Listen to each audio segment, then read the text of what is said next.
Lecture dans l'Exode chapitre 20, versets 8 à 11. Souviens-toi du jour du repos pour le sanctifier. Tu travailleras 6 jours et tu feras tout ton ouvrage. Mais le 7e jour est le jour du repos de l'Éternel ton Dieu. Tu ne feras aucun ouvrage, ni toi, ni ton fils, ni ta fille, ni ton serviteur, ni ta servante, ni ton bétail, ni l'étranger qui est dans tes portes. Car en 6 jours, l'Éternel a fait les cieux, la terre et la mer et tout ce qui y est contenu, et il s'est reposé le 7e jour. C'est pourquoi l'Éternel a béni le jour du repos et l'a sanctifié.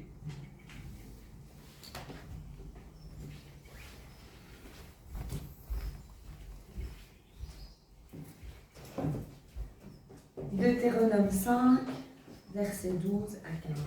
Respecte le jour du repos en faisant un jour saint comme l'Éternel ton Dieu te l'a ordonné. Pendant 6 jours, tu travailleras et tu feras tout ce que tu dois faire. Mais le 7e jour est le jour du repos de l'Éternel ton Dieu. Tu ne feras aucun travail, ni toi, ni ton fils, ni ta fille, ni ton esclave, ni ta servante, ni ton bœuf, ni ton âne, ni aucune de tes bêtes, ni l'étranger qui habite chez toi, afin que ton esclave et ta servante se reposent comme toi.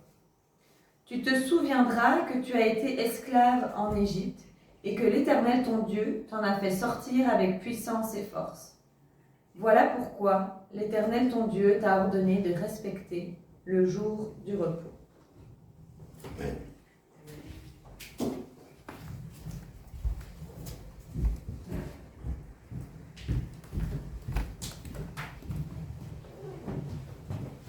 Lecture dans Marc, chapitre 3, versets 1 à 16.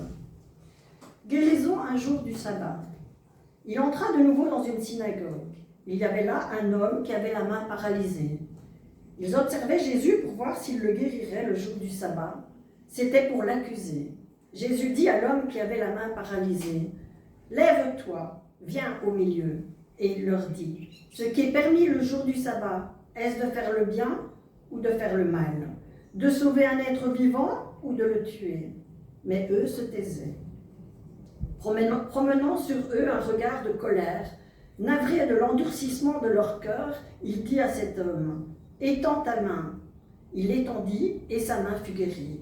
Une fois sortis, les pharisiens tinrent aussitôt conseil avec les Hérodiens contre Jésus sur les moyens de le faire périr. Jésus se retira avec ses disciples au bord de la mer. Une grande multitude venue de la Galilée le suivit, et de la Judée, de Jérusalem, de l'Idumée et d'au-delà du Jourdain, du pays de Tyr et Sidon. Une grande multitude vint à lui, à la nouvelle de tout ce qu'il faisait. Il dit à ses disciples de tenir une barque prête pour lui, à cause de la foule qui risquait de l'écraser. Car il en avait tant guéri que tous ceux qui étaient frappés de quelque mal se jetaient sur lui pour le toucher. Les esprits impurs, quand ils le voyaient, se jetaient à ses pieds et criaient « Tu es le Fils de Dieu !»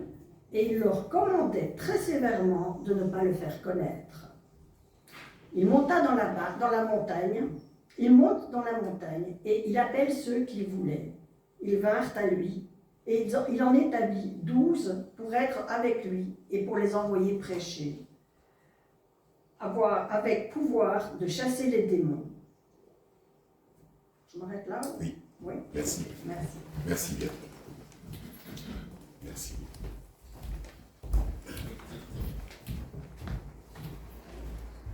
Merci aux lectrices de ce matin.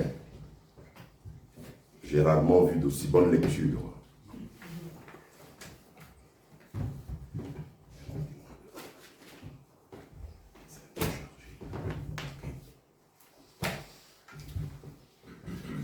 Alors, nous avons eu 3 lectures, 2 dans l'Ancien Testament, dans le livre de l'Exode et du Deutéronome. Les 2 lectures se ressemblent parce qu'ils parlent du jour du Shabbat.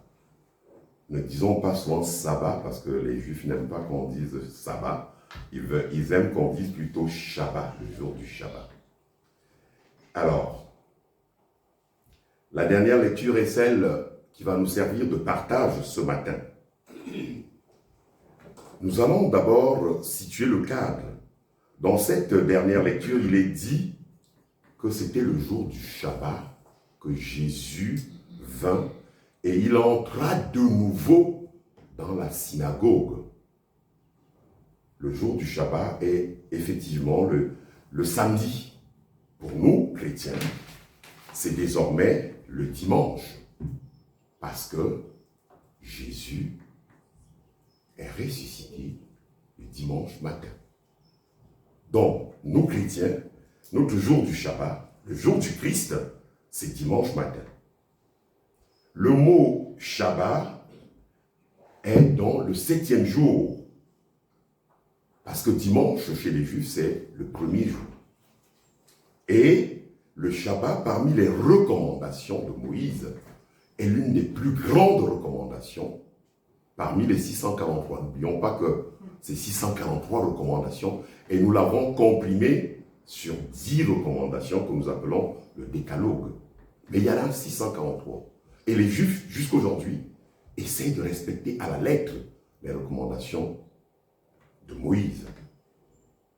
Et le Shabbat, comme vient de lire notre sœur, vous observerez le Shabbat, car c'est pour vous une chose sainte. Celui qui le profanera sera puni de mort. Celui qui fera quelques ouvrages ce jour sera retranché du milieu de son peuple.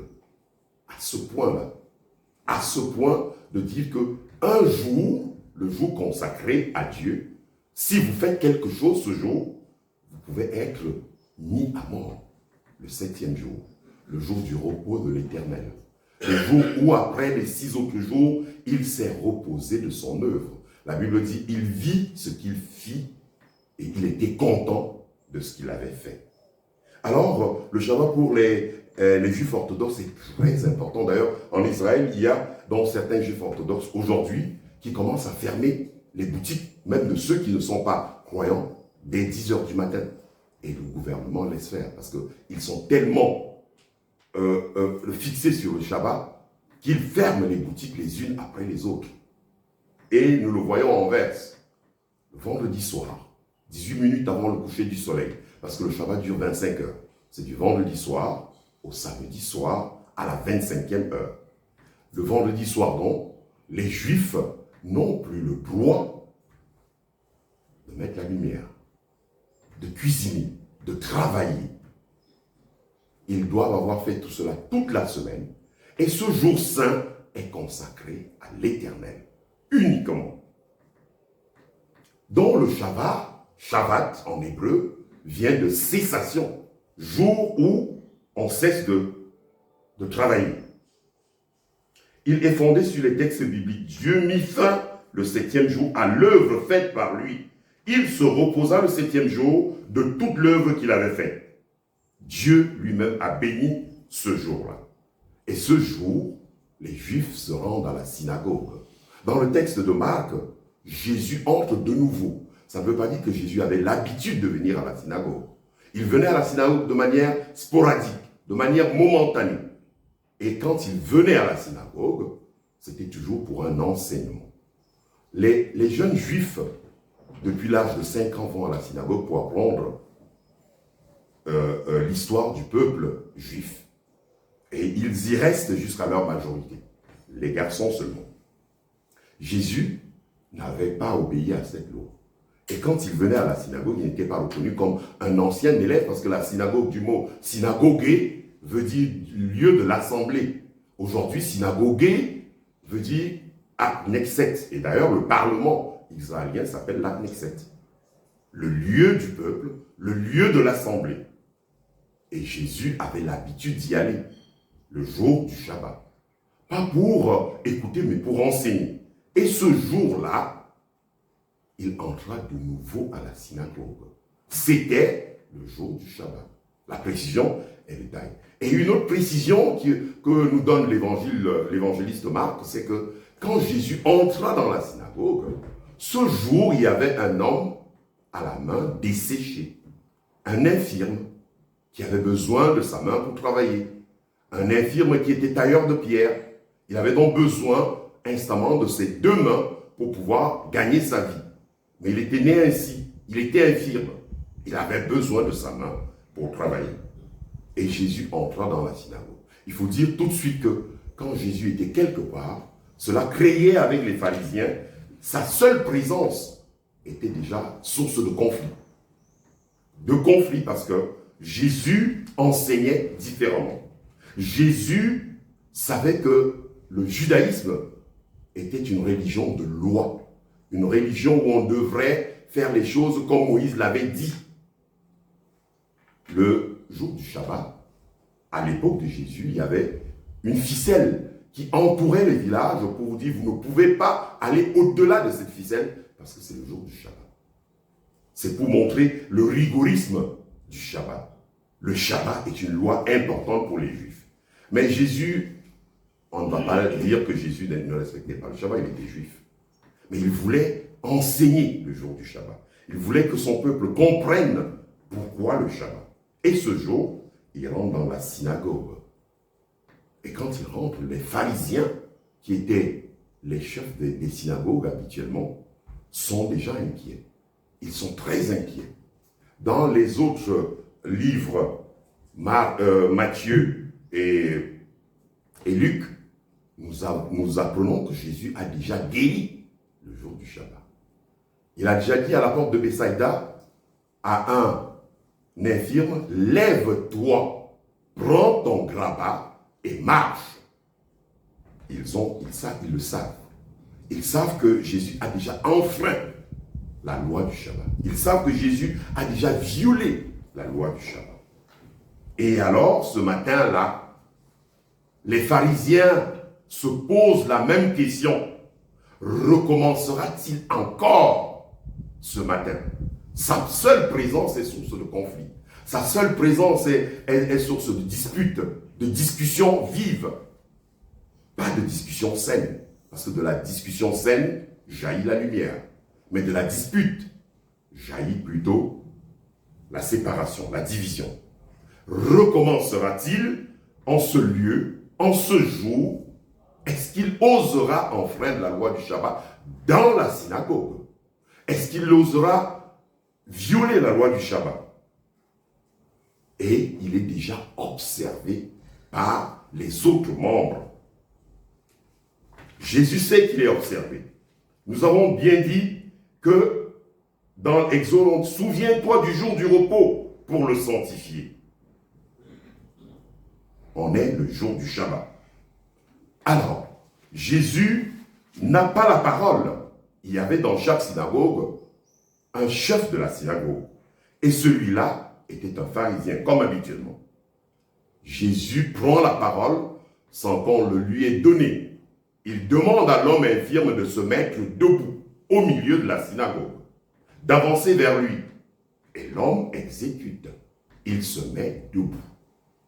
Et Jésus pose une question à l'assistance. Est-il permis, le jour du Shabbat, de faire du bien ou de faire du mal? Merci.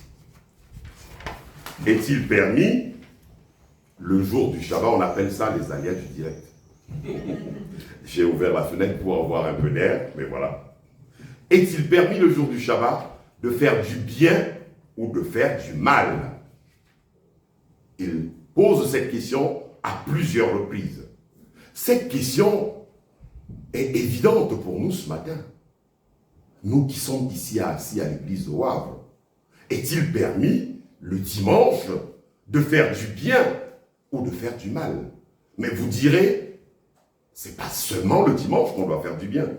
En tant que frères et sœurs en Christ, nous sommes amenés à faire du bien en tout lieu, en tout temps et de manière permanente. Car Jésus le dit, il dit de l'aimer de tout votre cœur, de toute votre force, de toute votre pensée. Mais il dit que le second commandement qui est semblable au premier et qui peut se mettre au-dessus du premier, c'est d'aimer son prochain comme soi-même. est-il donc permis ce matin, peuple de Dieu, de faire du bien ou du mal? La réponse est triviale, elle est évidente. Nous dirons, mais oui, il est permis de faire du bien et du mal. De faire du bien au lieu de faire du mal. Et l'assistance se tait. Personne n'ose entraver la loi du Shabbat. Personne n'ose circonvenir à la loi du Shabbat. Aller à l'encontre du Shabbat. Personne ne dit rien. C'est un silence total. Jésus repose la question. Est-il permis, le jour du Shabbat, de faire du bien ou du mal? Personne ne dit rien. Jésus demande donc à cet homme d'étendre son bras. Il étendit son bras et son bras redevint normal. Mais avant cela, Jésus regarde l'assistance et parcourt l'assistance avec colère. Le texte nous dit, il parcourut l'assistance de manière colérique. Il est en colère, Jésus. Il est énervé, il est fâché. Parce qu'il a rencontré ce matin-là des cœurs endurcis. Et il fait même un parallèle à ses apôtres. Pendant un enseignement, il dit, leur cœur était aussi endurci que la main de l'homme qui était desséché. Ces personnes ne se sont pas mis à la place de celui qui est né avec une main desséchée. Celui qui n'a pas ses deux bras pour travailler. Celui qui est handicapé. Ils n'ont pas osé entraver la loi du Shabbat. Jésus, par cette question, peuple de Dieu, veut ouvrir leur cœur. Jésus, par cette question, veut ouvrir leur esprit. Les pharisiens n'aiment pas Jésus parce qu'il les bouscule dans leur conception d'application de la loi. Jésus connaissait les cœurs. Il voit leur étroitesse d'esprit. Il voit leur manque de compassion. Et la question reste sans réponse. Oui, Jésus vient de guérir le jour du Shabbat. La question de Jésus, comme je disais, trouve des cœurs endurcis. Ils étaient aveuglés à leur propre aveuglement, sourds à leur propre surdité. Ils étaient aveuglés et sourds aux besoins et aux malheurs des autres. Le Christ nous dit, quand vous aurez donné de l'hospitalité à quelqu'un que vous ne connaissez pas, quand vous aurez donné à manger à autrui, quand vous aurez habillé autrui, quand vous lui aurez donné un verre d'eau parce qu'il avait soif, quand vous lui aurez donné, vous l'aurez invité à votre table, il dit, c'est à moi que vous le faites, à Jésus. Ce jour-là, ils étaient aveuglés et sourds aux besoins des autres. Leur cœur était aussi sec que la main de l'homme à la main desséchée. Alors, que se passera-t-il puisque Jésus vient de guérir le jour du Shabbat? Alors, quand nous apprenons dans les prochains textes que Jésus avait été arrêté, qu'il avait été jugé, qu'il avait été crucifié, nous disons, non, mais c'est parce que il avait chassé les gens dans le temple. Pas seulement.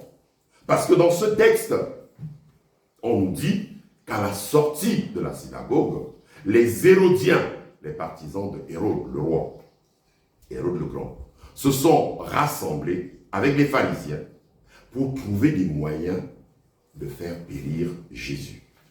Voilà, peuple de Dieu, celui qui vient de guérir, celui qui vient d'alléger la souffrance d'une personne est l'objet de complot.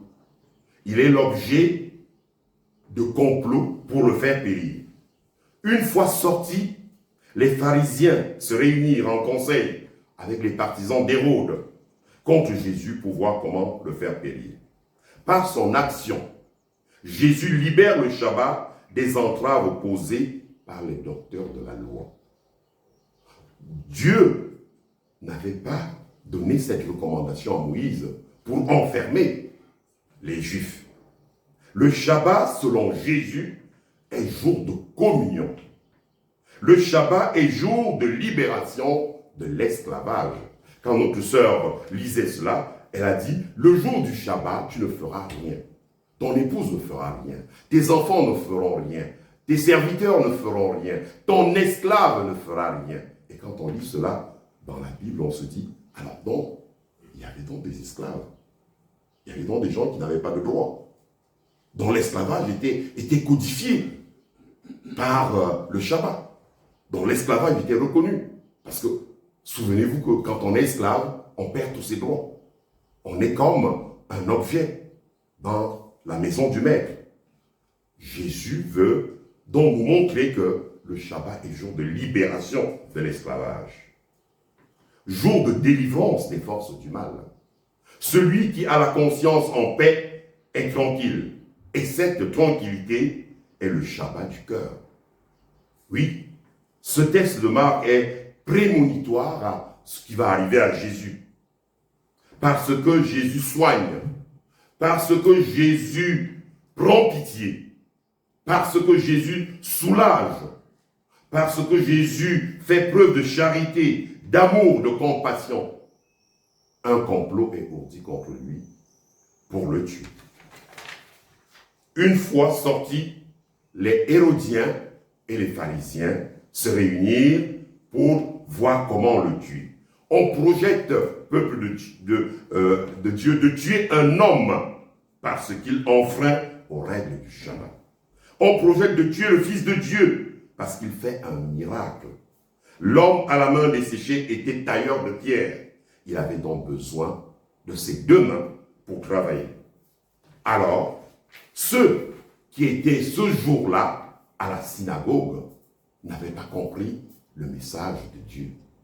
Se reposer le 7e jour, c'était honorer Dieu, mais c'était aussi se faire violence pour aimer l'autre, pour apporter son amour à l'autre. Philippiens nous dit, lire heureux les artisans de paix, car ils seront appelés fils de Dieu. D'après dans les évangiles, Jésus avait ce jour-là besoin d'apporter un message de compassion, un message d'amour, un message de paix. Et il avait besoin d'instruire. Il avait besoin de montrer que le Shabbat est un jour de libération. Et Paul le dit très bien dans le livre des Corinthiens. Il dit, avec force, avec sagesse, il dit, quand tu auras donné tous tes biens au service des pauvres, quand tu te jetteras dans les flammes, quand tu parleras en langue, si tu n'as pas d'amour, tu n'es rien. L'amour est bonté, l'amour est compassion, l'amour est grâce, l'amour n'est pas destructif, l'amour consolide les liens fraternels qui existent entre les chrétiens.